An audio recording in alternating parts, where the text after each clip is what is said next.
إن الحمد لله نحمده ونستعينه ونستغفره ونعوذ بالله من شرور أنفسنا وسيئات أعمالنا من يهده الله فلا مضل له ومن يضلل فلا هادي له وأشهد أن لا إله إلا الله وحده لا شريك له وأشهد أن محمدًا عبده ورسوله أما بعد فإن خير الحديث كتاب الله وخير الهدي هدي محمد صلى الله عليه وسلم وشر الأمور محدثاتها وكل محدثة بدعة وكل بدعة ضلالة وكل ضلالة في النار يا أيها الذين آمنوا اتقوا الله حق تقاته ولا تموتن إلا وأنتم مسلمون يا أيها الناس اتقوا ربكم الذي خلقكم من نفس واحدة وخلق منها زوجها وبث منهما رجالا كثيرا ونساء واتقوا الله الذي تساءلون به والأرحام إن الله كان عليكم رقيبا يا أيها الذين آمنوا اتقوا الله وقولوا قولا سديدا يصلح لكم أعمالكم ويغفر لكم ذنوبكم ومن يطع الله ورسوله فقد فاز فوزا عظيما اللهم نور بكتابك قلبي وشرح به صدري وأنطق به لساني بحولك وقوتك يا أرحم الراحمين رب اشرح لي صدري ويسر لي امري واحلل عقدة من لساني يفقهوا قولي لائق احترام محترم معزز سامعین، دنیا میں جتنے بھی مذاہب پائے جاتے ہیں، کسی بھی مذہب میں کسی بھی مذہب نے زندگی گزارنے کے تمام پہلوؤں کا احاطہ نہیں کیا جس انداز میں دین اسلام نے کیا ہے۔ زندگی کے جتنے بھی پہلو ہیں، اگر اخلاقیات کو دیکھ لیا جائے، معاشرت کو دیکھیں، معیشت کو دیکھیں، سیاست کو دیکھیں، جہاں بھی جائیں دین اسلام نے کوئی تشنگی نہیں چھوڑی۔ ایسا نہیں ہے کہ ایک پہلو میں تو مکمل رہنمائی موجود ہے لیکن کسی دوسرے میں نہیں ہے، جبکہ کئی مذاہب ایسے ہیں، کئی مسالک ایسے ہیں جنہوں نے صرف ایک چیز پہ توجہ کی یا کچھ خاص چیزوں پہ توجہ کی، کچھ کو چھوڑ دیا۔ دین اسلام نے ہر چیز پہ توجہ کی اور اس کی کامل رہنمائی ہمیں دی ہے۔ اور ان تمام پہلوؤں میں ایک بہت اہم پہلو ہے معاش کا، معیشت کا، جو بڑا ضروری ہے، جس کے بغیر انسان زندہ نہیں رہ سکتا۔ ہماری زندگی کا انحصار ہے اس پہلو پہ۔ اگر معیشت خراب ہو جائے، تباہ ہو جائے، تو باقی کے جتنے پہلو ہیں سارے ڈسٹرب ہو جاتے ہیں، سارے خراب ہو جاتے ہیں۔ یہ بہت اہم چیز ہے۔ دین اسلام نے اس کے متعلق پوری رہنمائی دی ہے۔ ایک پورا چیپٹر موجود ہے جس میں ہماری معیشت، ہماری معاش کو بہتر کرنے کے طریقے ہیں۔ اچھا، کچھ لوگ ایسے ہوتے ہیں جو اس معاش کی دوڑ میں بہت آگے چلے جاتے ہیں اور کچھ لوگ پیچھے رہ جاتے ہیں۔ اسلام نے ہمیں کیا سکھایا ہے کہ جو آگے رہ گئے ہیں وہ پچھلوں کو اتنا کو پکڑ کے اپنے قریب کر لیں کہ وہ کہیں دوڑ میں پیچھے رہتے رہتے پیچھے نہ چلے جائیں۔ یعنی ان کو اتنا پیچھے نہیں چھوڑ دینا کہ کہیں وہ اس دوڑ میں تمہارے ساتھ تو چلو نہیں چلتے لیکن کم از کم ان کی چال ٹھیک رہے، وہ چلتے رہیں۔ تو جب معیشت خراب ہوتی ہے، جب مہنگائی کا دور ہوتا ہے، اس کی ظاہری سی وجہ ہے دین اسلام کی جو تعلیمات ہیں اس پہ عمل نہیں ہوتا تو معیشت خراب ہو جاتی۔ ہمارے ہاں سرمایہ دارانہ نظام کا بول بالا ہے۔ ہمارے ہاں کیا ہوتا ہے، ایک بندہ جو ہے نا وہ سرمایہ داری کر رہا ہے، اس کے پاس پیسہ ہے، وہ مزید امیر ہوتا جا رہا ہے، دولت چند ہاتھوں میں جو ہے نا وہ آتی جاتی رہتی ہے، لیکن غریب بیچارہ پستا رہتا ہے۔ یہ ہمارے ملک کا نظام بھی سرمایہ دارانہ نظام ہے، اور یہ ایسا گندا نظام ہے جس میں غریب کا کوئی خیال نہیں رکھا جاتا۔ اگر اس پہ گفتگو کی جائے، اس کو تھوڑا سا کھول کے بیان کیا جائے، تو آپ حیران ہو جائیں گے کہ سرمایہ دار لوگ جو ہیں وہ کس طرح سے ہمارا حق کھا رہے ہوتے ہیں۔ ہمارا ملک اسی پہ چل رہا ہے۔ مہنگائی تب بھی ہوتی ہے جب یہ نظام ہو، اور تب بھی ہوتی ہے جب نااہل حکمران آ جائیں۔ ہمارے ملک میں تو نااہل حکمران ہی رہے ہمیشہ سے۔ ابھی تو جو حالات ہیں، یعنی جن کو دین کا پتہ ہی نہیں ہے وہ ہمارا حکمران آ کے بن جاتا ہے، اور پھر وہ ناقص العقل لوگ جو اپنے برے اور اچھے کی تمیز نہیں کر سکتے، وہ ووٹ دے کے اس کو منتخب کر رہے ہوتے ہیں۔ وہ نااہلوں کو ہی آگے لے کے آئیں گے۔ ہمارا نظام جب خراب ہوگا پھر مہنگائی ہوگی، معیشت خراب ہو جائے گی۔ تو ہمارا ملک جو ہے اس وقت مہنگائی میں پسا ہوا ہے، اور یہ ان کے لیے جو معاش کی دوڑ میں پیچھے رہ گئے ہیں۔ جو آگے نکل گئے ان کو کوئی فرق نہیں پڑتا، وہ مزید مہنگے ہوتے جا رہے ہیں، ان کے خرچے مزید بڑھ جائیں، ان کو کیا فرق پڑنا؟ فرق پڑتا اس طبقے کو جو درمیانہ طبقہ ہے یا جو پیچھے مزید رہ گیا ہے، وہ بڑا پریشان ہوتا ہے۔ تو ہمارا امتحان ہے یہ کہ ہم نے ان کو اپنے ساتھ کیسے لے کے چلنا ہے۔ اسی پہ ہم نے آج کی گفتگو کرنی ہے کہ جو کوئی محتاج ہو جائے، جو ہے نا وہ اس مہنگائی کے ریلے میں بیچارہ بہہ جائے، ہم نے اسے سہارا کیسے دینا ہے، اسے اپنے ساتھ کیسے ملانا ہے۔ تو کچھ چیزیں ہیں جو دین اسلام نے بڑی پیاری سکھائی ہیں، اگر ان پہ عمل پیرا ہوا جائے، اور کاش کے حکمران وقت ان پہ جو ہے نا عمل درآمد کروا دیں، تو پورا ملک امن کا گہوارہ ہو جائے گا اور کوئی بندہ غریب نہیں رہے گا۔ یہ اسلام کا مزاج ہے۔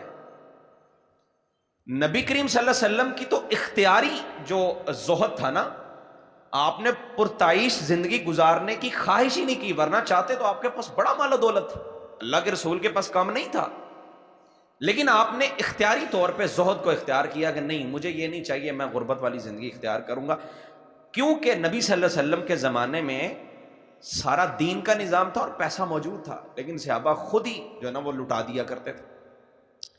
تو بہرحال مختصر یہ ہے کہ ہمارا نظام چونکہ خراب ہے، یہاں پہ مہنگائی ہے، یہاں غریب اتنے لاکھوں لوگ حد گزارا سے کم ہیں۔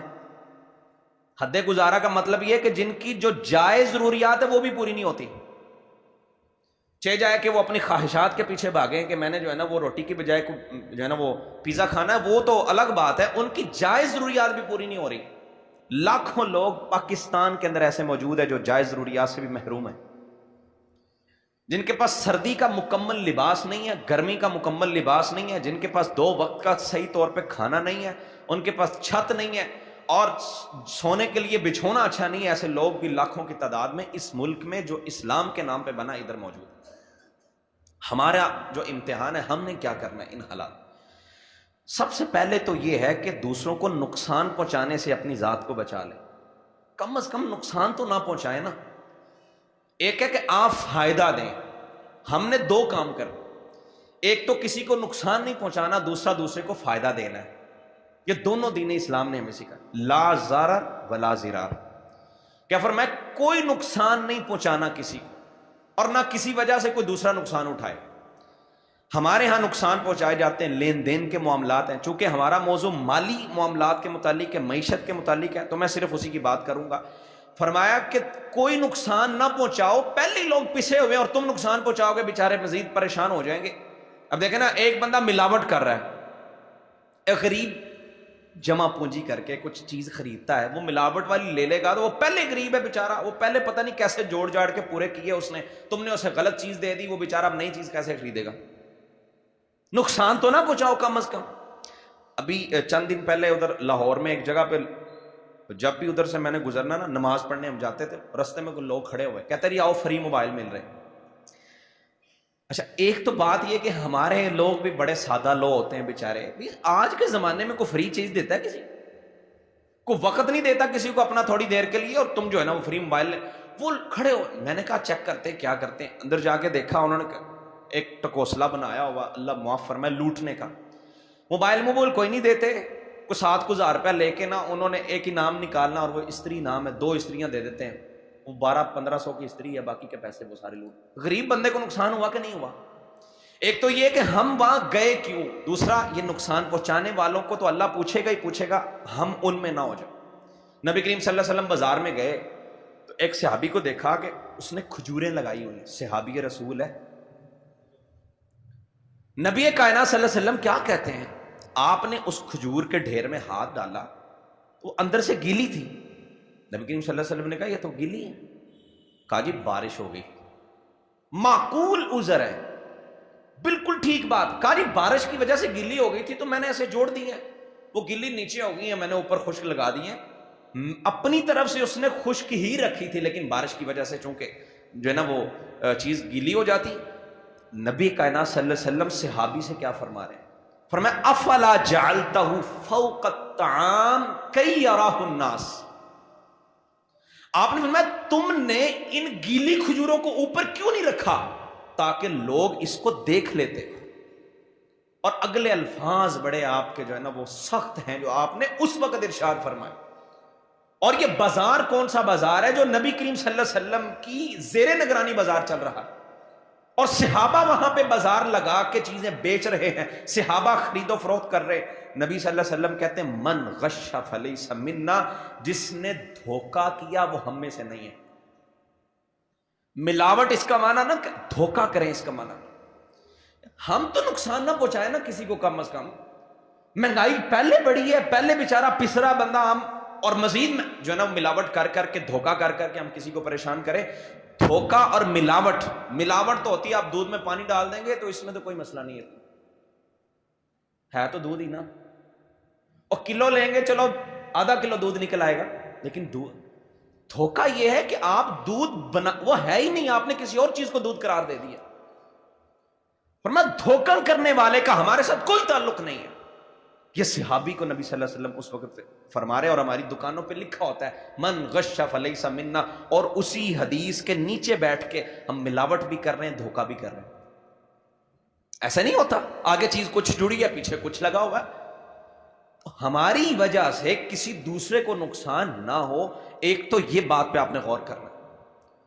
نبی کریم صلی اللہ علیہ وسلم نے فرمایا کسی کو نقصان نہ پہنچاؤ، اپنے نقصان سے جب آپ دوسرے کو بچا لیں گے کچھ نہ کچھ تو فائدہ ہوگا نا اس کا۔ لیکن لوگ کیا کرتے ہیں، بولی لگائی، آپ مارکیٹ میں جاتے ہیں اگر آپ کو پتا ہوگا ان چیزوں کا، اپنا ایجنٹ بٹھا دیا زیادہ بولی لگانے کے، بندہ پھنسانا ہے نا، گاہک کو پھنسانے کے لیے اپنا بندہ بٹھا دیا درمیان میں، اب یہ بولی لگا رہا ہے، وہ ریٹ بڑھا چڑھا کے آگے بیان کرے گا۔ کیوں؟ اپنے بندے کو کیوں بٹھایا؟ دھوکہ کرنے کے لیے۔ من غش فلیس منا، اس کا تعلق ہی نہیں ہے ہمارے ساتھ، اللہ کے رسول کہہ رہے وہ ہم میں سے ہے ہی نہیں جس نے دھوکہ کیا، کیونکہ دھوکہ کرنے والا مسلمان نہیں ہوتا۔ مسلمان کبھی بھی اپنے بھائیوں کو دھوکہ نہیں دیتا، وہ جھوٹ بول کے، کم تول کے، فراڈ کر کے، غش کر کے کبھی بھی اپنا مال نہیں بیچتا، کیونکہ اس مسلمان ہے۔ مسلمان ایسا نہیں کرتا۔ ماپ تول میں کمی کر کے نقصان نہ پہنچائیں۔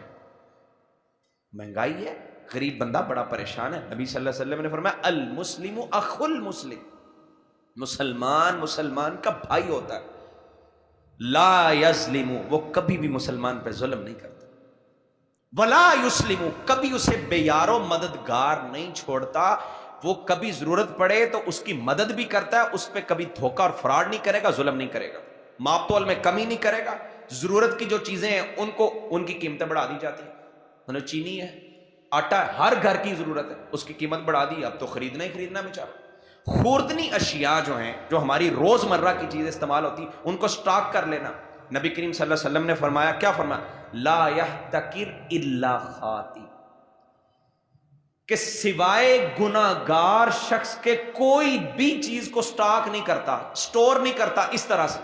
یعنی ایک چیز کی مارکیٹ میں ضرورت ہے، ہم نے روکا ہوا ہے اور ریٹ بڑھ جائے اور ریٹ بڑھ جائے، ایسا نہیں کرتے ہم۔ یہ مہنگائی کے اسباب نہیں۔ اب غریب بندہ پہلے پسا ہوا، وہ کیا کرے گا؟ اب چیز مل نہیں رہی، شارٹ ہو گئی ہے، اب ریٹ بڑھا، اب نکالو۔ اللہ کے رسول نے فرمایا جب ایسے حالات ہوں، سٹاک کرنا جائز ہے، لیکن جو چیزیں روزمرہ کی استعمال کی ہوتی ہیں اور اگر مارکیٹ میں کم پڑ گئی ہیں تو پھر آپ اس کو سٹاک نہیں کر سکتے. تو یہ سارے معاملات ہیں جس میں آپ کسی کو نقصان نہ پہنچائیں. اب دوسری بات کی طرف آتے ہیں کہ مسلمان کی مدد کرے، جو محتاج ہیں، جو مہنگائی میں پسے ہوئے غریب لوگ ہیں، ان کا سہارا بن جائے. یہ دین اسلام کا مزاج ہے، دین اسلام کی تعلیم ہے کہ تم نے ان کو پیچھے نہیں چھوڑ دینا. وہ معاش کی دوڑ میں پیچھے رہ گئے ہیں، ان سے نہیں اتنی ہمت بنی کہ وہ اپنا جو ہے نا وہ گزارا کر لیں، لیکن تم تو ہونا، تم نے ان کا سہارا بننا ہے، تم نے ان کے ساتھ چلنا ہے، شانہ بشانہ ان کو اپنے ساتھ جوڑنا ہے. اور نبی صلی اللہ علیہ وسلم کو ایسے لوگ بڑے پسند ہیں. اللہ کو کتنے پسند ہے. ایک دفعہ آپ کے پاس ایک مہمان آ گئے. جو لوگ دوسروں کا خیال رکھتے ہیں، اپنے گھر میں چولہا جلایا، اپنے بیٹے کو، اپنی بیٹی کو، اپنے خاندان کو کچھ لے کے دیا، ان کو کھانا کھلایا، اس کے دل میں یہ بھی خیال ہوتا ہے کوئی اور بھوکا نہ سو جائے، کسی اور کو بھی میں جو ہے نا وہ سہارا بن جاؤں. یہ لوگ اللہ کو اتنے پسند ہیں، اتنے پسند ہیں. نبی صلی اللہ علیہ وسلم کے پاس مہمان آیا، آپ نے اپنے گھروں میں پیغام بھیجا، کچھ بھی نہیں ہے کھانے کو، کہا یہ پانی ہے. زمانے کا سرتاج پیغمبر. لیکن میں نے پہلے عرض کیا، آپ نے اختیاری طور پہ اس چیز کو اختیار کیا کہ میں نے ایسی زندگی گزارنی. اللہ کے رسول کے گھروں سے پیغام آیا، جی کچھ نہیں ہے. آپ نے کہا کوئی ہے جو اس کو اپنے ساتھ لے جائے؟ ایک صحابی کہتے ہیں میں لے جاتا ہوں. اللہ اکبر. گھر میں پوچھا، بیگم نے کہا جی کچھ نہیں ہے، یا آپ کھا سکتے ہیں یا میں کھا لوں یا بچوں کو کھلا دیں. کہا بچوں کو سلا دو، ہم دونوں بھوکے رہیں گے. اور عرب کا یہ ماحول ہے. وہ ابراہیم علیہ السلام کا واقعہ بھی آپ نے قرآن مجید میں پڑھا ہوگا. قرآن مجید اللہ کرے ہم سارے فہم سے، تدبر سے، ترجمے سے پڑھنا شروع کر دیں. وہ جب ان کے پاس مہمان آئے، لا تصل الیہ ایدیہم، انہوں نے اپنے ہاتھ نہیں کھانے کی طرف بڑھائے تو وہ پریشان ہو گئے. تب یہ ہوتا تھا کہ لوگ پاس بیٹھتے، خود بھی کھانا ساتھ ہی کھاتے تھے مہمان کے ساتھ. کہا کھانا تو پڑے گا لیکن کھانا نہیں ہے، پیٹ مہمان کا بھرنا ہے. میں ساتھ بیٹھ جاؤں گا، چراغ بجھا دینا، اس کو یوں ہی لگے گا کہ یہ بھی کھا رہا ہے.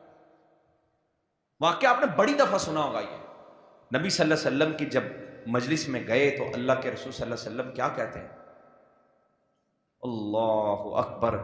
نبی کائنات صلی اللہ علیہ وسلم خود تو خوش ہوئے ہی ہوئے، اللہ نے آسمانوں سے جبریل کو بھیجا، کہا میرے پیغمبر کو جا کے یہ بتاؤ آج کی رات اللہ عرش پہ بیٹھا مسکرا رہا تھا، ضحک اللہ او عجب من فعالکما، تم دونوں نے جو حرکت رات کو کی ہے نا، جو تم نے کام کیا، اللہ عرشوں پہ بیٹھا مسکراتا رہا ہے.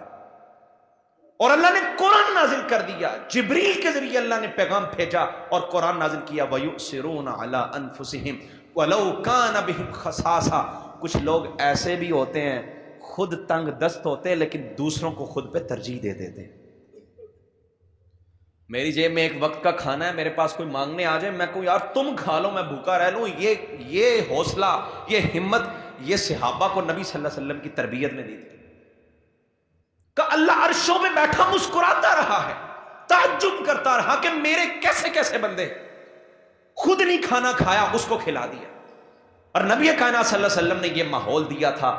جب ہجرت کر کے صحابہ لٹے پھٹے، کچھ بھی نہیں ہے، سارا کچھ چھوڑ کے آ گئے مکہ میں، جائیدادیں بھی وہاں، زمینیں بھی وہاں. کچھ تو بغیر لباس کے آئے، ایک ٹاٹ ہے جسم پہ لپیٹا ہوا، آ گئے. اب جب مدینہ میں آئے انہوں نے یہ نہیں کہا یہ کہاں سے بوجھ بن گئے ہمارے پہ. اللہ اکبر. نبی کائنات صلی اللہ علیہ وسلم کی تربیت کا اثر یہ تھا، وہ مدینہ میں رہنے والے صحابہ نے کہا تم ہمارے بھائی ہو. اللہ کے رسول نے ایسا بھائی بنایا، ان کے پاس ہجرتوں کے مارے ہوئے، تھکاوٹوں سے چور، کچھ نہیں کر سکتے صحابہ. انہوں نے کہا ہمارے ساتھ تم بھی ایسے شریک ہو جیسے ہم اپنے کام میں شریک ہیں، یعنی ہمارے بھائی بن جاؤ. اللہ کے رسول نے بھائی بھائی بنا دیا اور کہا اپنی ضروریات میں ان کو بھی شامل کر لو، یہ بھی تمہاری ضرورت ہے، ان کی بھی ضرورتیں تم نے پوری کرنی. اور صحابہ نے کر کے دکھایا. بلکہ نبی صلی اللہ علیہ وسلم نے تو اصحاب صفا کے بارے، وہ کچھ صحابہ تھے نا جن کا کوئی کمانے والا نہیں تھا، جو غریب تھے، اللہ کے رسول نے ان کے لیے ایک جگہ خاص کی ہوئی تھی جسے صفا، اصحاب صفا ان کو کہا جاتا ہے. وہ مقام تھا، ادھر وہ رہا کرتے. اللہ کے رسول نے ان کے بارے باقاعدہ تعلیم دی ہوئی تھی. جیسے ہمارے ہاں ہدایات لکھی ہوتی ہے نا، ضروری اعلان لکھا ہے، ہدایات لکھی ہیں. نبی صلی اللہ علیہ وسلم نے ان کے لیے ہدایات جاری پتہ کی تھی. اللہ اکبر. اللہ کے رسول نے ہدایات کی تھی کہ تم میں سے من کان عندہ طعام اثنین فلیذھب بثالث. صحابہ کی جماعت تمہارے لیے یہ لازم ہے، یہ ہدایت ہے نبی صلی اللہ علیہ وسلم کی کہ تم میں سے جس کے پاس 2 بندوں کا کھانا ہے وہ تیسرے کو اپنے ساتھ لے کے جائے. 2 کا کھانا. ہمارے گھر میں کتنا کتنا کھانا وافر موجود ہوتا ہے، پھر بھی ہم نہیں دیتے، پھر بھی ہم محتاج کو نہیں نوازتے، ہم چھڑک دیتے ہیں. نہیں بھائی نہیں. اللہ کے رسول کہہ رہے 2 کا کھانا ہے اور 2 ہی بندے ہیں، یعنی 2 بندے اور 2 کی کھانا، تیسرے کو ساتھ ملاؤ. اپنی بھوک جو ہے نا وہ مکمل پوری نہ کرو، تیسرے کو ساتھ ملا کے، ویسے ہی اللہ برکت ڈال دیتا ہے، اللہ پوری بھی کر دے. لیکن تعلیم ہے فَإِنْ أَرْبَعْ فَخَامِسْ. اگر تم میں سے 4 بندوں کا کھانا کسی کے پاس موجود ہے، وہ 5ویں کو اپنے ساتھ لے کے جائے، وہ اسے اپنے کھانے میں شریک کرے. وہ اس کا وہ جو محتاج ہے، جیسے میں آج کے حالات کہہ رہا ہوں، ہمارا امتحان ہے ہم کیا کرتے ہیں. ہمارے یہاں بھی مہنگائی کی وجہ سے لوگ اس نہج تک چلے گئے کہ وہ محتاجوں کی زندگی کئی بسر کر رہے ہیں، سفید پوش ہوتے ہیں، نہ وہ مانگتے نہ کچھ. اور قرآن نے کیا کہا؟ ان المتقین فی جنات وعیون. جو متقی لوگ ہوتے ہیں اللہ ان کو جنتوں کا مہمان بنائے گا، جنتوں کے بالا خانوں میں ان کی مہمان نوازیاں ہوں گی. اور ان کی نشانی کیا ہے؟ وفی اموالہم حق للسائل والمحروم. یہ مانگنے والے کو بھی دیتے ہیں اور جو نہیں مانگتا اس کو بھی نوازتے ہیں. جنتی لوگوں کی نشانی ہوتی ہے. راتوں کو قیام کرتے، تہجدیں پڑھتے ہیں، اللہ کے سامنے کھڑے ہوتے. تہجد پڑھنے والے لوگ، اور یہ لوگ جنت والے ہوتے ہیں جو اپنے مال میں دوسرے کا حصہ رکھتے ہیں. یہ بڑی قابل غور بات ہے کہ میرے مال میں صرف میرا حق نہیں، دوسرے کا بھی حصہ ہے. ہم تو کہتے ہیں میرا مال، میں نے بڑی محنت کی ہے، ساری زندگی لگا دی محنت کر کے کماتے ہیں، ہم کسی اور کو کیوں دے دیں؟ اللہ یہ کہہ رہا ہے جن کے مال میں مانگنے والے کا حصہ بھی ہوتا ہے اور جو نہیں مانگتا اس کا بھی حصہ ہوتا ہے، یہ لوگ جنتی ہیں. یہ اللہ کے جو ہے نا قریبی لوگ ہیں، یہ متقی لوگوں کی نشانی ہوتی ہے. اور نبی کائنات صلی اللہ علیہ وسلم سے صحابہ نے سوال کیا تھا اور قرآن اللہ نے نازل کر دیا. یسألونک ماذا ينفقون. یہ سوال کرتے ہیں کس میں سے خرچ کریں، کون سا مال خرچ کریں. بڑی سننے والی بات ہے، بڑی غور کے قابل بات ہے. اللہ نے فرمایا یہ سوال کرتے ہیں کون سا مال خرچ کریں، کیا خرچ کریں. قل العفو، سورہ بقرہ. اللہ کیا کہہ رہا ہے؟ جو زائد مال ہے وہ خرچ کر دو. غور سے سنیے گا بات. یہ سوال کرتے ہیں خرچ کیا کریں. جتنا تمہاری ضرورت پوری کر دے اس سے جو بچ جائے وہ خرچ کر دو. سیونگز کے چکر میں نہیں پڑتا مومن کہ میرے پاس اتنی سیونگ ہے کہ نسلیں بیٹھ کے کھا لے. آپ اگر یہ جو بڑے بڑے لوگ ہیں نا جن کے پاس پیسہ، ان کا آڈٹ کریں، ان کے پاس سے پیسہ نکالیں، اگر یہ اپنی زکوٰۃ دینا شروع کر دیں تو ملک کی غربت ختم ہو جائے گی. زکوٰۃ نہیں دیتے، ہیلے بہانے کر کے زکوٰۃ جو ہے نا 4 گاڑیاں کھڑی کر دی گھر میں لا کے، جی استعمال میں ہے جی. سوال کرتے لوگ آ کے. اندازہ کریں آپ ہماری بے ایمانی کا اور بے حسی اور ڈھٹائی کا کہ یہ لوگ کچھ جو ہے نا وہ 2-4 کروڑ کی گاڑی کھڑی کر دی، کروڑ پہ 2.5 لاکھ روپے زکوٰۃ نکلی. تو کہ ضرورت والی چیز پہ زکوٰۃ نہیں ہوتی. میرے پاس یہ 4 گاڑیاں، اللہ کی ضرورت ایک سے بھی پوری ہو رہی تھی، 4 کھڑی کر دی. اتنی سیونگ کی، وہ جو ہے، جو حق بنتا ہے، جو فرض ہے وہ بھی نہیں دیتے. اللہ کہہ رہا ہے فرض والی زکوٰۃ تو الگ ہے، تمہارے پاس جو زائد ہوتا ہے نا وہ تمہارا حق نہیں، وہ زائد خرچ کر دیا کرو. ہاں سیونگ کرو ایک حد تک، لیکن جب حالات ایسے ہوں، جب مسلمان پس رہا ہو، جب مہنگائی کا دورہ ہو، پھر تم ان چکروں میں پڑو تو ایسا نہیں ہے. یہ ہمیں ادراک نہیں ہے، ہمیں شعور نہیں ہے کہ ہم نے بھی قبر میں جانا ہے، یہ زندگی فانی ہو جائے گی. اگر یہ شعور آ جائے تو پھر بندہ کبھی ایسے ہو کہ دوسرے کو نہ نوازے، وہ کہے گا یار کوئی نہیں میرے پاس ہے تم بھی لے لو. ہمارا توکل ہی کمزور ہے. ہم کہتے ہیں اگر کل کا میرے پاس نہ رہا تو میں گزارا کیسے کروں گا. اور صحابہ ایک وقت کا کھانا وہ بھی کسی کو دے رہے ہیں، کہتے ہیں اللہ کل کوئی اور بندوبست کر دیں گے. قل العفو، جو زائد ہے وہ کسی اور کو دے دو. میرے پاس کتنے کتنے کپڑے ہوتے ہیں، کتنے زائد ہوتے ہیں، 4-4 5-5 جوڑے جوتے کے پڑے ہوئے. گھر میں ایک ہی دسترخوان پہ کئی قسم کے کھانے، کئی انواع کے کھانے پڑے ہوتے ہیں، اور ماں پریشان ہوتی، بیٹا یہ نہیں کھانا تو یہ کھا لو، یہ نہیں کھانا تو یہ کھا لو. وہ نخرے کر رہا ہوتا ہے، اس کے چونچ لے. جن کے پاس پیسہ زیادہ ہے، اور اسی گھر کی دیوار کے ساتھ ایک ایسا بچہ بھی ہے جس کو ایک وقت کا اچھی طرح سے کھانا نہیں ملا. اور نبی صلی اللہ علیہ وسلم کیا کہہ رہے ہیں؟ بڑی غور کی بات. آپ کہتے ہیں جس نے پیٹ بھر کے کھانا کھا لیا، ہمسایہ بھوکا ہے، اس نے کھا لیا، مومن نہیں ہے، مومن نہیں ہے. اچھا، اس میں بڑی غور کی بات، پیٹ بھرنے کی بات کی اللہ کے رسول نے. دال روٹی سے پیٹ بھر جائے گا؟ بھر جائے گا. آپ کے گھر میں کھانا نہیں ہے، سالن پکانے کے بھی پیسے نہیں تھے، آپ نے پیاز پکڑا، اس پیاز کو جو ہے نا وہ نمک لگایا یا جیسے بھی، پیاز سے روٹی کھا لی، پیٹ بھر جائے گا؟ اچار سے کھا لی، پیٹ بھر گیا؟ پیٹ بھرا ہے آپ نے، وہ ششکے نہیں کیے، عیاشی نہیں کی، کوئی نا باربیکیو فش نہیں کھائی، یا کوئی جو ہے نا وہ پیزے یہ چیزیں نہیں اڑائیں. پیٹ بھرا. اللہ کے رسول کہے پیٹ بھرا تم نے، اور ساتھ کا ہمسایہ بھوکا ہے، اللہ تمہارا ایمان ہی تسلیم نہیں کرتا. اللہ کے رسول کہہ رہے تم مومن نہیں ہو اگر تم پیٹ بھر لو اور ساتھ کا ہمسایہ بھوکا رہے. اور جس دن تم 10,000 کا ایک جو ہے نا بل کٹوا کے کسی ہوٹل پہ کھانا کھا کے آؤ، اللہ کے رسول کو اگر ہمارا پتہ چل جائے تو ہمارے ایمان کی حالت کیا ہوگی؟ ادھر تو پیٹ بھرنے کی بات ہے. اگر اللہ کے رسول کو یہ پتا چل جاتا کہ ایسے لوگ بھی آئیں گے، ایک زمانہ آئے گا جن کے پاس اتنا پیسہ ہوگا کہ ایک ایک وقت کے 10,000 کے بل ہوتے ہیں ان کے، اور وہ پیٹ بھرنا تو دور کی بات ہے، پتہ نہیں کیا کچھ کھایا اور کتنا کچھ فریج میں پڑا خراب ہوتا رہا، باہر پھینک دیا، لیکن ہم سائے کو نہیں دیا، ہماری حالت کیا ہوگی؟ اگر پیٹ بھرنے والے کو اللہ کے رسول کہہ رہے ہیں وہ مومن نہیں ہے، تو جو یاشیاں کرے اس کے ایمان کی حالت کیا ہوگی؟ اندازہ کر لیں. نبی کائنات صلی اللہ علیہ وسلم کہتے ہیں وہ مومن نہیں ہے، ضرورت سے زائد دے دو. صحابی سے کہا شوربہ زیادہ کر لیا کرو. وجہ کیا ہے؟ ہم سائے کے گھر پہنچا دو. پہلے ہوتا تھا یہ رواج، آج بھی شاید گاؤں میں دیہاتوں میں جو پنڈ ہے وہاں پہ یہ کوئی ایسا رواج ہو، اب تو ختم ہو گیا. لوگ کرتے تھے، انہوں نے گھر میں ساگ بنا لیا، ادھر سے بھی کولی لے کے کوئی آ گیا، ادھر سے بھی کوئی جو ہے نا وہ برتن لے کے آ گیا، اس کو دے اس کو دے. اب تو یہ معاملہ ہی نہیں. اب تو ہماری زندگی اب جو ہے نا اپ ٹو ڈیٹ ہو گئی، ہم سوسائٹیوں کے رہائشی ہو گئے. سوسائٹی میں پتہ ہی نہیں کسی کو کہ ہمسائے میں ہے کون. یقین جانے آپ چلے جائیں کسی بڑی پوش علاقے میں، میں کہتا ہوں وہاں اگر 100 گھر ہے تو 100 گھر میں سے شاید 20 بھی ایک دوسرے سے متعارف نہیں ہوں گے. پتہ ہی نہیں ہمسائے پہ کون، کو مرتا ہے کوئی جیتا ہے، کسی کو کوئی خبر نہیں ہے. اپنی زندگی، مہنگائی ہے، جو مرضی ہوتا رہے، ان کو کیا لگے، وہ تو عیاشیاں کر رہے ہیں. ہمسائے کا مسئلہ ہی ختم ہو گیا. سوسائٹی میں سارے اکٹھے ہو گئے، سارے مگرمچھ ایک جگہ پہ جمع ہو گئے. اب ان کو چھوٹے چھوٹوں سے کیا لگے؟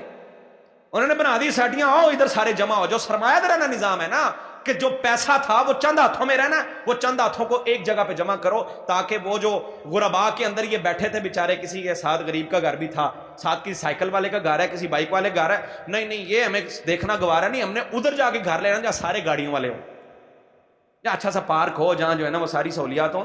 نظام ہی ختم ہو گیا. دین اسلام کا معیشت کا نظام کتنا کمال کا نظام ہے.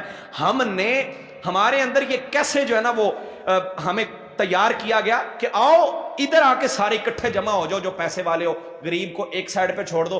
تمہارا غریب جب ہمسایہ رہے گا ہی نہیں تو پھر تمہیں کس بات کی ٹینشن؟ وہ جو شوربہ زیادہ کرنے والی بات تھی وہ اب رہ گئی ہے. وہ ان پوش علاقوں میں وہ بات نہیں رہی. ان کو پتا ہے میں نے اگر اس گھر میں آرڈر کیا نا کسی بڑی چیز کا کوئی 2-4 ہزار کی، تو میرے ساتھ والے نے 5 ہزار کا کیا ہوگا، ادھر کیا ضرورت ہے شوربہ زیادہ کرنے کی؟ یہ تو تب ہے نا جب تم غریبوں کے اندر جا کے بسو، تمہیں پتا چلے ان کے حالات کیا ہے. تو نبی صلی اللہ علیہ وسلم کہہ رہے ضرورت سے زائد، قرآن کہہ رہا ہے جو ہو وہ خرچ کر دو.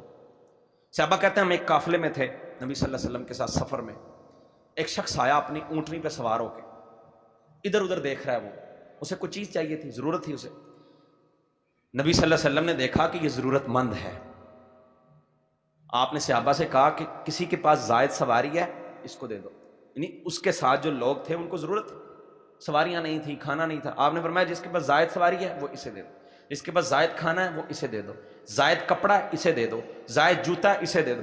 صحابہ کہتے ہیں اللہ کے رسول نے اتنی قسمیں گنوائیں یعنی زائد چیز، کھانا زائد ہے، کپڑا زائد ہے، جوتا زائد ہے، سواری زائد ہے، فلاں فلاں فلاں، اتنی قسمیں گنوائیں. ہمیں یہ لگا کہ زائد چیز جو بھی ہوتی ہے اس پہ ہمارا اللہ نے حق رکھا ہی نہیں ہے. یہ صحابی رسول فرما رہے ہیں اور صحیح مسلم کی روایت ہے، یہ بالکل صحیح روایت. اللہ کے رسول نے اتنی قسمیں گنوائی ہیں. صحابی کہتے ہیں ہمیں یوں لگا کہ ہمارے پاس اگر ایک چیز ضرورت پوری کر رہی ہے اور اگر اس سے زائد کوئی اور چیز ہے تو اس پہ ہمارا حق ہی کوئی نہیں. میرے گھر میں اگر 4 گاڑیاں کھڑی ہیں، ایک ضرورت پوری کری، 3 پہ میرا حق نہیں ہے. یہ حدیث سے صحابہ کہہ رہے ہمیں سمجھ آئیے.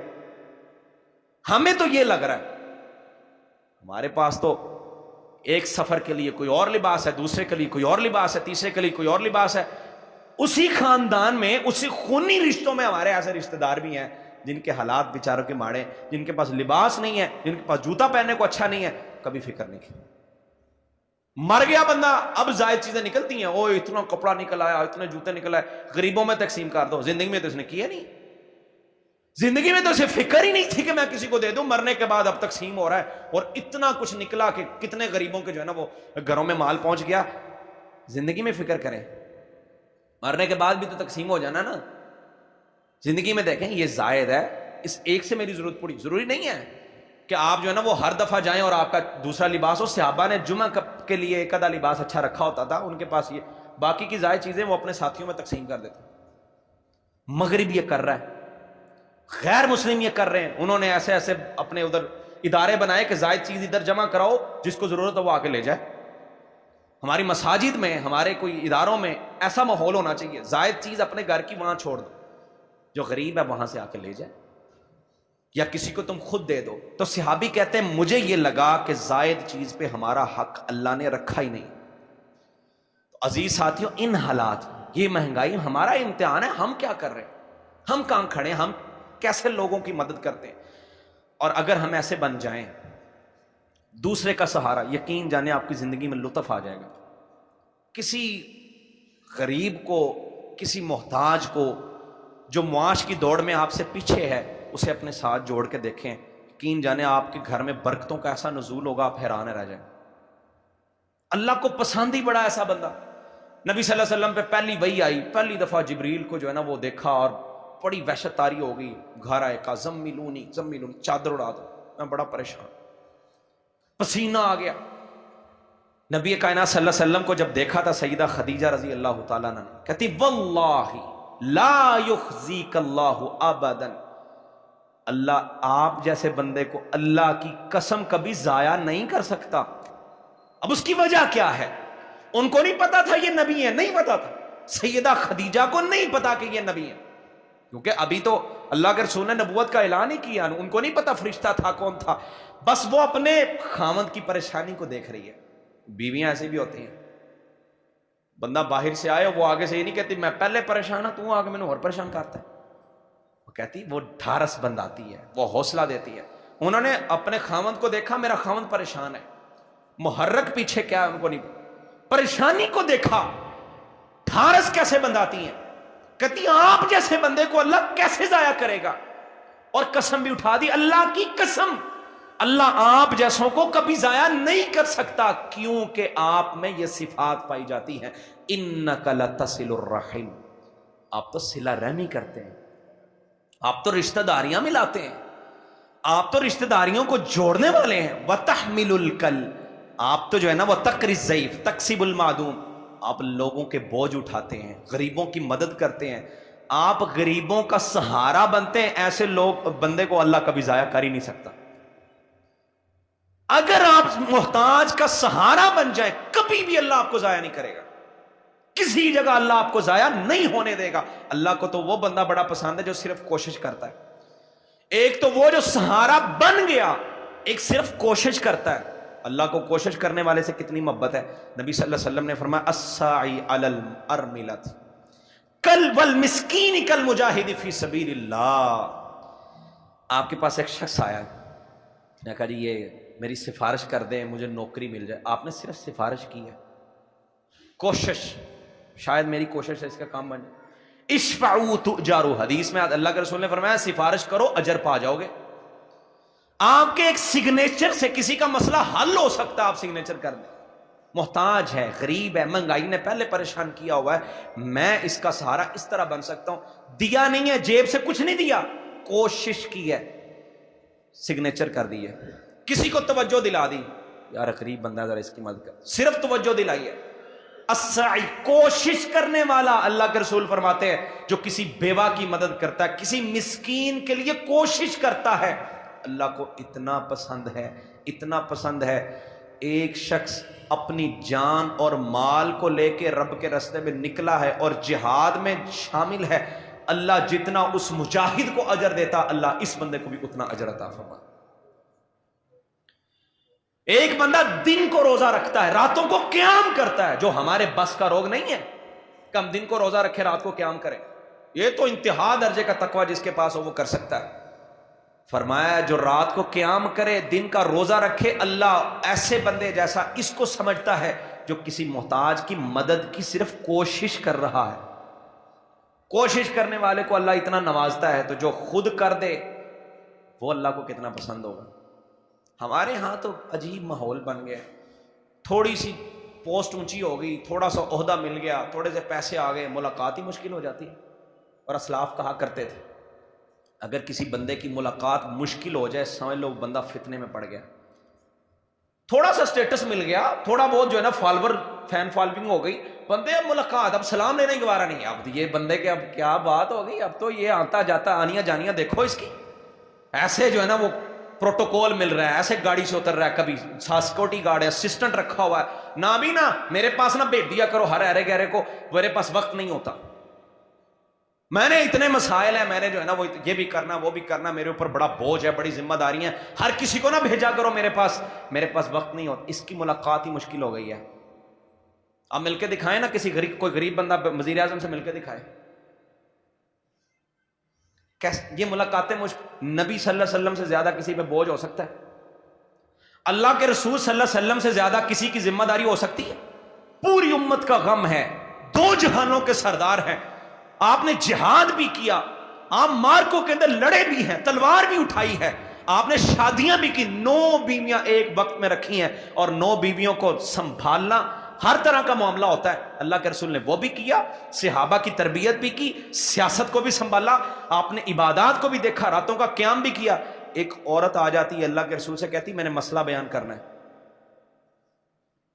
یہاں لوگ میرے پاس ٹائم نہیں ہوتا جی، میں کیسے کسی کا فون اٹھاؤں، میرا اسسٹنٹ اٹھائے گا، وہ پہلے بات کرے گا، پہلے وہ اس سے ٹائم لو پھر میرے ساتھ تک پہنچو. یہ 2 ٹکے کے انسان کی اوقات اتنی بن گئی کہ اب اپنے آپ کو پتہ نہیں کیا سمجھنے لگے. اللہ کے رسول سے بڑھ کے کون ہو سکتا ہے؟ ایک عورت، معمولی سی عورت آتی ہے، کہا اللہ کے رسول بات کرنی ہے، کوئی مسئلہ ہے. آپ نے اس کی بات کو توجہ سے سنا اور اس محتاج عورت کو جو ہے نا وہ یقین دلایا کہ میں تمہاری حاجت روائی کروں گا، جتنا میرے سے ہو سکے گا تمہارا کام کر دوں گا. اور ایک وہ عورت، وہ بھی آپ کو یاد ہوگا نا، اللہ کے رسول کے پاس آتی تھی مسئلہ لے کے، آپ حل کر دیتے. کہا اللہ کے رسول آپ کے بعد آؤں گی تو کس کے پاس آؤں؟ نبی صلی اللہ علیہ وسلم یہ بھی کہہ سکتے تھے میں تو نبی ہوں، چونکہ میں نبی ہوں میں معاملات حل کر لیتا ہوں، ابو بکر میرے جیسا نہیں ہے، اب عمر میرے جیسا نہیں ہے، عثمان میرے جیسا نہیں، ان پہ خلافت کا بوجھ ہوگا، وہ یہ نہیں کر سکتے، تم کسی اور سے ابھی کو ملا کے اپنے معاملے حل کر لینا. اللہ کے رسول کو پتا تھا میرے بعد خلیفہ ابو بکر ہے، آپ نے فرمایا میرے بعد اگر میں نہ رہوں، تم نے آنا ہو، اپنی محتاجی بیان کرنی ہو، اپنا مسئلہ رکھنا ہو، کسی کے پاس نہیں، ابو بکر کے پاس آنا. خلافت کا بوجھ چھوٹا بوجھ ہوتا ہے. اللہ کے رسول کہہ رہے ہیں ابو بکر کے پاس آنا، یہ بھی کہہ سکتے تھے کسی اور سے ابھی کے پاس جانا، کسی چھوٹے موٹے کو ملنا، کیوں؟ ابو بکر تو خلافت سنبھال رہا ہوگا، تیرا مسئلہ کیسے سنے گا؟ لیکن اللہ کے رسول ڈائریکٹ کہہ رہے ہیں ابو بکر کے پاس آنا، کیونکہ اللہ کے رسول کے زمانے میں یہ کبھی نہیں تھا کہ تمہاری ملاقات ہی مشکل ہو جائے، کسی بندے سے ملنا ہی جو ہے نا وہ لوگوں کا مشکل ہو جائے، وہ مسئلہ کیسے رکھے گا اپنا؟ وقت ہی نہیں ہوتا جی، اتنے لوگ ہو گئے. یہ ہماری بنائی ہوئی مشکلات ہیں، نظام خراب ہو گیا ہوا ہے نا. تو اس نظام خراب، اللہ کے رسول صلی اللہ علیہ وسلم بات سنتے اور اس کو یقین دلاتے کہ ہم سے جو ہو سکے گا ہم کریں. تو اللہ کو ایسے بندے بڑے پسند ہیں. کوشش کرنے والا ہی اللہ کو بڑا پسند ہے، جو سہارا بن جائے وہ اللہ کو کتنا پسند ہوگا. عمر رضی اللہ تعالیٰ آ جاتے لوگ دربار میں ہی کھڑے ہو گئے, عمر بتاؤ یہ تم نے 2 کپڑے کیسے پہن لیے؟ ایک کپڑے کا لباس بننا تھا نا, سب کو ایک ایک ملا, تمہارا قد بڑھا, یہ کیسے کہاں سے آ گیا؟ عمر کہتے ہیں رکو میں بتاتا ہوں, میں اپنی صفائی دیتا ہوں, تمہیں حق ہے بولنے کا. یہ تھا اسلامی نظام, یہ تھا محتاج بھی آئے اس کی بات بھی سنے, ویسے ہی کو بات کرنا چاہے تو اس کی بات بھی سنتے تھے. عمر نے کہا میں نے اپنے بیٹے سے لیا, میں نے کسی کا حق نہیں مارا. اور محتاجوں کے ساتھ حضرت عمر کا رویہ کیا تھا؟ رات کو گشت پہ نکلتے, دیکھو کہیں کوئی محتاج تو نہیں ہے, کہیں کسی کی ضرورت تو نہیں ہے, لوگ پریشان تو نہیں ہے. یہ اس مہنگائی میں ہماری یہ ذمہ داریاں ہیں, ہمارا یہ امتحان, ہم ایسے کتنا کو کر رہے ہیں. آپ کے ماتحتی میں, آپ کے جو ہے نا وہ دائرہ کار میں جتنے لوگ آتے ہیں, نبی صلی اللہ علیہ وسلم نے فرمایا تم سے سوال کیا جانا, کل مسئول عن رعیتہ, آپ کی رعایا ایک گھر ہے, آپ کی رعایا ایک دکان ہے, ایک فیکٹری ہے, جہاں پہ آپ کام کر رہے ہیں, آپ کے ماتحت کچھ لوگ ہیں, آپ سے پوچھا جانا ہے. آپ ایک محلے میں, کچھ گلی میں کچھ ذمہ دار ہیں, آپ سے پوچھا جانا ہے. رات کو گشت کرتے حضرت عمر اپنی رعایا کے متعلق, اللہ نے پوچھنا ہے. چولہا نہیں جل رہا, کسی کے گھر میں کھانا نہیں ہے, ایک عورت مل جاتی ہے, لمبی بات ہے بس مختصر سی کرتا ہوں, اس کی پریشانی کو دیکھا, خود اپنی کمر پہ لاد پہ راشن لے کے آ رہے ہیں, غلام کہتا نہیں میں لے جاتا ہوں. کہا قیامت کے دن کون اٹھائے گا عمر کا بوجھ؟ قیامت کے دن بھی میں نے اپنا بوجھ اٹھانا, آج بھی مجھے اٹھانے دو. عمر 22 لاکھ مربع میل کا حکمران, اور رات کو اپنی کمر پہ بوجھ لاد کے کسی کے گھر چھوڑنے جا رہا ہے. اور آج کے لوگ کہتے ہیں نہیں ہمارے پاس وقت نہیں ہوتا, ہماری مصروفیات بہت زیادہ ہیں. کتنی کو مصروفیات, ایک ذمہ داری ملی ہے نا, اتنی بڑی حکمرانی کسی کی ہے آج کے زمانے میں, وہ کہے میرے پاس وقت نہیں. تو سیدنا عمر رضی اللہ تعالیٰ عنہ بھی راتوں کو گشت کرتے, لوگوں کی ضروریات دیکھتے, محتاجوں کو دیکھتے کہ کوئی بندہ جو ہے نا پریشان نہ رہے, کوئی پریشانی سے نہ سوئے. اللہ اکبر. آج ہمارا غریب ملک قرضوں میں ڈوبا ہوا, لیکن ہماری ڈھٹائی ایسی ہے, بے حسی ایسی ہے کہ ہم محتاجوں کو دیکھتے ہی نہیں ہیں. میں نے پہلے عرض کیا کہ ہمیں دور کر دیا گیا, ہمارے علاقے الگ ہو گئے کہ ادھر آ جاؤ پیسے والوں, تم ادھر اکٹھے ہو جاؤ, غریبوں کو دیکھو ہی نہ. اور پیسہ بڑا اس ملک کے پاس, لوگوں کے پاس. ڈیفنس میں ایک کافی شاپ کا افتتاح ہوتا ہے, کافی شاپ یعنی کافی کی دکان بنی ہے, افتتاح ہوا, ریکارڈ سیل صرف ڈیفنس کے ایک علاقے میں ملی ہے. ایک کافی شاپ والوں کو اتنی سیل ان کو کہیں اور سے نہیں ملی, پوری دنیا میں ریکارڈ سیل انہوں نے دی ہے ایک کافی شاپ کی, ڈیفنس کے لوگوں نے. اتنا پیسہ ہے ہمارے پاس, ہمارے پاس اتنا پیسہ جس کو جوڑ کے بیٹھے ہوئے ہیں, لیکن ڈھٹائی یہ ہے کہ کسی محتاج کی مدد کرنا گوارا نہیں, ہمسائے کا خیال نہیں ہے. اپنے ہی خونی رشتہ داروں میں, اپنے ہی جو ہے نا رشتہ دار, قریبی رشتہ دار جو ہیں, ان کی کسی ضرورت کی پرواہ نہیں ہے. بھائی کو بہن کی پرواہ نہیں, حالانکہ وہ دے بھی سکتا ہے. کئی ایسے بھی ہیں وہ اپنا حصہ ہی اگر دے دے تو بہنوں کا کام چل جائے, وہ حصہ نہیں دیتے, جو ہے نا حصے پہ ہی اب قابض ہو کے بیٹھ گئے. اور کئی ایسے بھی ہوتے ہیں جن کے اس وجہ سے اللہ رزق جو ہے نا وہ روک دیتا ہے. ایک بڑی پیاری بات ہے, بس آخری باتیں کر کے اپنی بات کو ختم کرتا ہوں. ہمارے استاد ہیں قاری ظہیر صاحب, وہ کہتے ہیں میرے پاس ایک شخص آیا, اس نے کہا جی ہمارے حالات بڑے خراب ہو گئے ہیں اچانک سے. بالکل سچی بات ہے, اور یہ وابڈا ٹاؤن کی بات ہے, ہمارے قریب کی بات ہے. آج بھی وہ لوگ وہاں پہ رہتے ہیں جن کی یہ بات ہے کہ یہ بس ایسے بات سے بات آ گئی ہے. ویسے ہماری مہنگائی کے دور میں جو ذمہ داری ہم نے رشتہ داروں کو بھی ملانا ہے, اس میں یہ بات آ سکتی. وہ کہتے ہیں میں نے ان کی ساری باتیں سنی, مجھے کوئی کمی نظر نہیں آئی, نماز بھی پڑھ رہے ہیں, سب کچھ کر رہے ہیں, کوئی کمی نہیں لگی. میں نے کہا مجھے اپنے گھر لے کے جاؤ, 3 بھائی ہیں, تینوں کی گاڑیاں بک گئی ہیں, گھر بک گئے ہیں, ایک بچا ہے. اب کہتے ہیں حالات اتنے ماڑے, جہاں سی وی جمع کرتے ہیں کوئی رسپانس ہی نہیں. تو کہتے ہیں میں نے ان کے گھر جا کے جب بات سنی تو مجھے پتا چلا کہ یہ, اور ادھر قصور والی کسی سائڈ پہ گاؤں کے ہیں. کہتے ہیں جب سے لاہور گئے کبھی رشتہ داروں کو ملے ہی نہیں ہے, اللہ نے رزق بند کر دیا. اور کہتے ہیں میں نے یہ بات مجھے پتا چلی کہ یہ کمی ہے, میں نے کہا جاؤ اپنے رشتہ داروں کو مل کے آؤ پھر بتانا. سچی بات. کہتے جیسے رشتہ داروں کو مل کے آئے ہیں, جہاں جہاں سی وی جمع کری تھی ساری جگہوں پہ رسپانس آ گیا.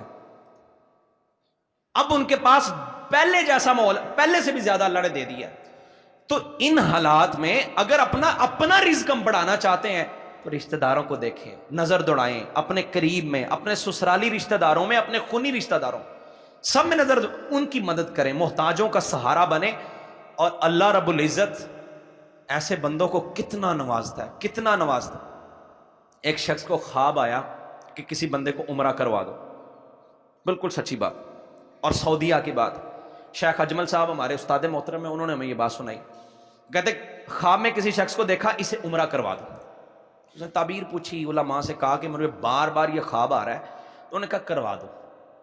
بندے کو ڈھونڈا، ڈھونڈ کے اس کے پاس پہنچے، اسے جا کے جو ہے دیکھا، وہ غریب سا بندہ تھا اور اس کے کوئی اتنا اچھا جو ہے نا وہ دینی معاملات بھی اچھے نہیں تھے۔ بہرحال اس نے عمرہ کروایا۔ جب واپس آنے لگے تو اس نے کہا بیت اللہ کے سامنے مجھے 2 رکعتیں پڑھنے دو۔ نماز شروع کی، سجدے میں گیا، اٹھا ہی نہیں ہے۔ ایک عام سا شخص بیت اللہ کے سامنے اللہ اس کو سجدے کی حالت میں موت دیتا ہے۔ وہ کہتے ہیں میں نے گھر آ کے پوچھا اس کی بیوی سے کہ معاملہ کیا ہے، کوئی راز ہوگا اس کا۔ کہتی ایک بات اس کی مجھے یاد ہے، یہ جب گھر میں راشن لے کے آتا تھا نا، ہمارے ہمسائے میں ایک بیوہ عورت رہتی ہے، ایک پیکٹ بنا کے یہ اس کے دروازے پہ رکھ دیا کرتا تھا، اور وہ جب پیکٹ اٹھاتی تھی وہ کہتی تھی اللہ یحسن خاتمتک، اللہ تیرا خاتمہ بالخیر کرے، اللہ تیرا خاتمہ خیر کرے کہ تو نے میری مدد کی ہے۔ ایک بیوہ کی، ایک محتاج کی مدد کرنے سے اللہ اتنا راضی ہوا کہ اللہ نے اس کو اتنا نوازا، اپنے گھر کے سامنے سجدے کی حالت میں موت عطا کی۔ کبھی ایسا کیا کریں نا، اس مہنگائی کے دور میں آپ کے گھر کا خرچہ 50,000 روپے ہے اور اس میں خواہشات بھی پوری ہو رہی ہیں، آپ کسی مہینے ضروریات کی حد تک 20,000 میں گزارا کر لیں، باقی کا 30 کہیں یہ میں نے غرباء میں تقسیم کر۔ کبھی ایسے ہونا چاہیے؟ یہ ہے ہمارا امتحان کہ ہم کیا کر رہے ہیں۔ ضروریات تو 30,000 سے بھی پوری ہو جاتی ہیں، ضروریات جو ہے نا وہ 20,000 سے بھی پوری ہو سکتی ہیں۔ اگر آپ سمجھتے ہیں کہ میری 30,000 سے ضروریات تو پوری ہو جائیں گی، 2 وقت کا کھانا کھاؤں گا، میں مٹن شامل نہ کروں اپنے مینیو میں جو ہے نا اس میں کوئی عیاشیاں نہ کروں، بس پورا گزارا کرنا اس مہینے ہم نے، اور باقی کا جو 20 بچتا ہے، 30 بچتا ہے، جتنا بچا ہے اس کے راشن کے پیکٹ بنائیں، صبح فجر کی نماز سے پہلے غرباء کے دروازوں پہ رکھ کے آ جائیں۔ جو اٹھائے گا وہ دل سے جو دعا دے گا وہ عرش پہ پہنچے گی کہ نہیں پہنچے گی؟ تو کمال کر دے گی، وہ تو زندگی بدل دے گی آپ کی۔ کبھی کسی کو نہ بتا کے بھی اس طرح سے دے دینا چاہیے، اس کے گھر میں پہنچا دے، کسی بھی طریقے سے پہنچا دے۔ اور محتاجوں کی مدد اس دور میں ہمارا جو امتحان ہے وہ یہی ہے، ہم نے محتاجوں کو اپنے ساتھ ملانا، جو معاش کی دوڑ میں پیچھے رہ گئے ان کو اپنے قریب کر لینا، اپنے ساتھ چاہ کے دوڑ میں شامل نہ بھی کرے لیکن اتنا قریب کریں۔ ہم وہ صحابہ جیسے نہیں ہیں، وہ مدینے میں صحابہ نے کہا تھا میرے پاس اگر 2 بیویاں تو 1 تم لے لو، میرے پاس اگر جو ہے نا وہ 10 مرلے گھر ہے تو 5 مرلے تمہارا ہے، برابر کر لیا۔ ہم نہیں کر سکتے، ہمارا ایمان چلو کمزور ہے، برابر نہ کریں، تھوڑا پیچھے تک تو لے آئے نا اسے، اتنا پیچھے نہ رہے کہ وہ نظروں سے اوجھل ہو جائے، کم از کم نظر تو آئے نا کہ آپ کی نظر پڑ رہی ہے، بندہ پیچھے ہے، زندہ ہے، ابھی چل رہا ہے، اس کا نظام چل رہا ہے۔ کچھ چیزوں کا خیال رکھنا ہے، بس آخری بات، رازداری سے دیں، گھر میں پہنچا دیں، کسی طریقے سے اس کی مدد کر دیں، دل شکنی نہ کریں، رازداری کے ساتھ، چپ کر کے۔ فوٹو شوٹ کے چکروں میں نہ پڑے ہیں، ہمارے یہاں چھوٹا سا کام راشن کا پیکٹ دینا ہوتا ہے اور فوٹو شوٹ ہو رہا ہوتا ہے، آؤ جی آؤ بتاؤ دنیا کو کہ میں یہ راشن دے رہا ہوں۔ اگلے بندے کی عزت ہوتی ہے، اس کی عزت کا خیال رکھنا، رازداری سے دینا، اور دل شکنی نہ کریں کسی کی، احسان نہ جتاؤ، میں تیری مدد کی تھی فلاں موقع تو تم مینوں اکھا مانا۔ ایسے ہی لوگ روب جھاڑ رہے ہوتے ہیں، مسجد میں کوئی خادم کو پیسے دیتا ہے نا، وہ خادم سے کام کرو، یہ کر وہ کر، کیوں میں پیسے دیتا؟ کوئی فنڈ دے رہا ہوتا ہے نا، وہ اپنی چودراہٹ دکھا، ہر بندہ چودھری بنا ہوتا ہے، نہیں میرے فنڈ سے مسجد چلتی ہے جناب، میرا یہ میری یہ نہیں مانی گی، وہ نہیں مانی گی، یہ نہ کریں اس طرح۔ اللہ قرآن کہتا ہے یا ایھا الذین آمنوا، ایمان والو، لا تبطلوا صدقاتکم بالمن والاذی، یہ تمہارے صدقات سے اگر کسی کو تکلیف پہنچ گئی نا تو اللہ نے وہ ضائع کر دینا ہے۔ یہ احسان نہ جتایا کرو، میں تیری مدد کی تھی، میں یہ کیتا، میں فلاں موقع تینوں نہ نہ نہ، ایسے کہو گے تو وہ صدقہ ختم، اس کا اجر ضائع کر دیتا اللہ۔ یہ احسان جتا کے، تکلیف دے کے کسی کو، یہ کام نہیں کرنا، رازداری کے ساتھ کرنا ہے۔ اور ساتھ میں اس بات کا بھی خیال رکھیں دوسروں کو تحریک دلائیں، تحریض دلائیں کہ یار فلاں بندے کی مدد کرنی ہے۔ ہم تھوڑے بہت لوگ مل کے ہم اپنے محلے کے غریبوں کی مدد کرتے ہیں، تحریک دلانے والے بندے اگر نہیں ہوتے نا کسی علاقے میں، اللہ کو ان پہ اتنا غصہ آتا ہے۔ قرآن سورۃ ماعون 30ویں پارے میں کبھی پڑھ کے دیکھیے گا، اللہ کہتا ہے جو صرف ولا یحض علی طعام المسکین، جو مسکین محتاج کو کھانا کھلانے پہ تحریک نہیں دلاتا، توجہ نہیں دلاتا، اللہ ایسے بندے کو آخرت کا منکر کہتا ہے. یہ تو آخرت کا ہی منکر ہے جو صرف کوشش بھی نہیں کر سکتا, جو کسی کو بھی نہیں کہتا یار تم مدد کر دو, کہتا بھائی میرا چولہا تو جل رہا ہے, مجھے کیا لگے کسی سے. تو ایسے بندے کو اللہ پسند ہی نہیں کرتا. نبی صلی اللہ علیہ وسلم کہتے ہیں اگر میں کسی کی ضرورت پوری کر دوں, یا تحریک دلانا اور ایک پوری کرنا, اللہ کے رسول نے کتنی کمال کی بات کی. کہا میں اپنی مسجد نبوی میں 1 مہینے کا اعتکاف کروں, 10 دن کا اعتکاف کرتے ہیں نا, اور ہماری مساجد مسجد نبوی جیسی نہیں ہے, اور 10 دن کا اعتکاف کتنا فضیلت والا, الگ سے 1 مہینے کا اعتکاف, اور عام مسجد میں نہیں. مسجدیں تو ساری خاص ہی ہوتی ہیں, لیکن مسجد نبوی ذرا ان مساجد سے الگ ہے. مسجد نبوی میں 1 مہینے کا اعتکاف کروں, مجھے وہ زیادہ پسند نہیں ہے جتنا پسند یہ ہے کہ کسی مسلمان کے ساتھ جاؤں اور اس کی جائز ضرورت کو پورا کر دوں. تو محتاجوں کی اسیری کریں, مہنگائی کے دور میں اپنے بھائیوں کے ساتھ جایا کریں, ان کو بے یارو مددگار نہیں چھوڑنا. اللہ کہتا ہے یہ جو تم کر رہے ہو نا, یہ تم مجھے قرض دے رہے ہو, اور میرا قرض بڑھا چڑھا کے واپس آتا ہے. میں تمہیں دگنا واپس کروں گا, بڑھا چڑھا کے دوں گا. جو تم کسی کو دے رہے ہو نا آج کی مہنگائی کے دور میں, اگر کوئی غریب ہے محتاج, تم اس کو دے رہے ہو, تم مجھے قرض دے رہے ہو. کہیں ایسا نہ ہو کہ قیامت کے دن اللہ کہہ دے یقول یا ابن آدم, اللہ کہے آدم کے بیٹے میں تیرے پاس آیا تھا تو نے مجھے کھانا ہی نہیں کھلایا, میں بھوکا تھا تو نے مجھے کھلایا ہی نہیں ہے. اللہ تیری تو شان ہی بڑی ہے, تو کیسے بھوکا؟ اللہ کہتا میرا ایک بندہ تیری نظروں میں تھا, اس کو بھوک لگی تھی, اس کی ضرورت پوری نہیں ہو رہی تھی, وہ محتاج تھا, تم نے اس کی ضرورت ہی پوری نہیں کی, تو نے مجھے بھوکا رکھا. کہیں ایسا نہ ہو کہ اللہ یہ کہہ دے, اگر ایسا ہو گیا تو پھر ہمارے حالات کیا ہوں گے. اللہ ہم سب کی اصلاح فرمائے, اور اللہ یہ مہنگائی سے ہماری جان چھڑا دے, اور اللہ ہمیں نیک حکمران دے جو اس ملک پہ اسلامی قوانین کو نافذ کرے, جس سے ہر بندہ جو ہے نا اپنے گزارے کی حد تک ضرور آ سکتا ہے. اور اللہ ہمیں محتاجوں کی مدد کرنے کی توفیق دے, ہمیں محتاجوں کے ساتھ اچھا سلوک کرنے کی توفیق دے, اپنے مال میں سے اللہ دوسروں کا حصہ مقرر کرنے کی توفیق عطا فرمائے. اللہ ہم سب کو دین اسلام کے جو آداب ہیں, دین اسلام کی تعلیمات ہیں, اس کے مطابق اپنی معیشت کو استوار کرنے کی توفیق دے. اقول قولی ھذا وآخر دعوانا الحمد للہ رب العالمین.